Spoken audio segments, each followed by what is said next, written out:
देखिए साथियों, श्वेता मैम हमारे साथ है। तो पहले तो मैं बहन जी का धन्यवाद करता हूँ कि उन्होंने हमारे हर मुद्दे को उठाया है।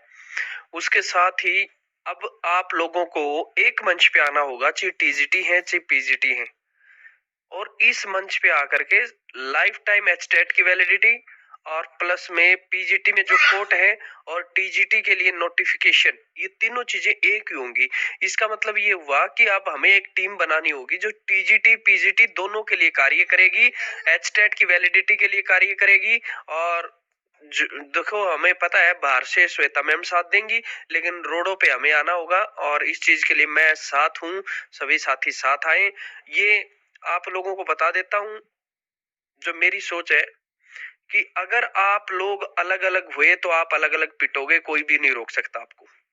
इनकी मंशा नहीं है भर्ती करने की, एचटेट की वैलिडिटी नहीं बढ़ाई।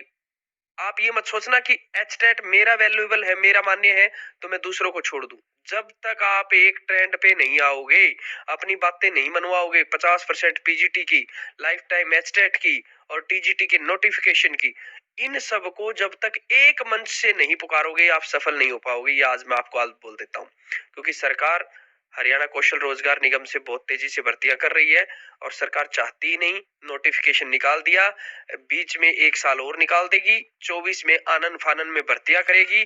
फिर आप लोगों के सामने दो गुरुट खड़े होंगे, एक हरियाणा कौशल रोजगार होगा, एक रेगुलर होगे, फिर लड़ाई झगड़ा होगा, यानी कि हमें फंसा करके छोड़ देगी सरकार। इससे अच्छा है अभी समय है, आप एक मंच पे आइए। एक पात्र अध्यापक संघ जो पिछले लग चुके हैं, अब कोई पात्र अध्यापक संघ नहीं है, उसका गठन करिए, जो टीजीटी और पीजीटी दोनों के लिए काम करेगा, साझे हित के लिए काम करेगा। आप अपने आप को एक एक करके ये मत मानना कि मैं तो पीजीटी में हूँ, केवल 50 की कंडीशन को देखूंगा, मैं तो टीजीटी हूँ, मैं एचटेट की कंडीशन मेरे लिए नहीं है, मैं तो टीजीटी में आ गया। मतलब अपना लोभ छोड़ करके आपको एक ग्रुप बना करके सभी के खिलाफ लड़ना होगा। बाहर से श्वेता मैम भी हमारा साथ देंगी और हम सब साथ हैं। मेरे हिसाब से इस ऑडियो को सुन करके आप लोगों को इकट्ठा होना पड़ेगा एक मंच पे, चाहे टीजीटी हो चाहे पीजीटी हो। बात शिक्षक की है और लाइफ टाइम एचटेट की है। लाइफ टाइम एचटेट होना भी बहुत निहायत जरूरी है, आपको बता देता हूँ। अगर नहीं हुआ तो इसमें बहुत बड़ी दिक्कतें आने वाले भविष्य में आप लोगों के लिए भी खड़ी होंगी, पीछे जो साथी रह गए उनको भी खड़ी हो गई होंगी। तो मैं ये कह रहा हूँ, जो वाजिब साथी उनको मौका मिलना चाहिए, एलिजिबल है उनको परमानेंट भर्ती में शामिल करो, टेस्ट लो, भर्ती करो आप। और ये जो HKRN है इसको बंद करो आप, ठीक है? ऐसा आप नारा लगाइए, हम आपके साथ हैं केवल। लेकिन कोई भी साथी एक बात के लिए साथ ना आए कि भाई मेरी तो पीजीटी की कंडीशन है, 50 टूट गया ना तो मैं तो निखराम होकर के सो जाऊंगा अपनी रजाई में। अच्छा नहीं है। अगर ऐसा करोगे तो बहुत दिक्कत में आ जाओगे। आना है सभी को एक ही मंच पे।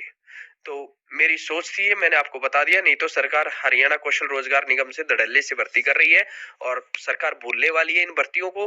2024 में इनको करेगी। फिर 1700 टीजीटी हरियाणा कौशल में लगा दिए, 1700 टीजीटी इंग्लिश के नए भर्ती कर देगी, दोनों खड़े रहेंगे, दोनों जॉब को जाने नहीं देंगे, फिर झगड़े चलेंगे। इससे अच्छा अभी परमानेंट के लिए कोशिश करिए, टीजीटी और पीजीटी दोनों के लिए एक अच्छा सा संगठन तैयार करिए, सभी लोग इकट्ठे रहिए। संगठन में शक्ति होती है। बाहर से मैडम बहुत अच्छा साथ दे रही हैं, उन बहन जी का तहे दिल से धन्यवाद, क्योंकि वो निस्वार्थ हमारे लिए काम कर रही हैं। तो मेरी तो यही इच्छा है कि सभी को लाभ मिलना चाहिए। केवल एक वर्ग के लिए आप ना लड़िए प्लीज। अगर एक के लिए लड़ोगे तो हर हाल में आपको दिक्कत होने वाली है।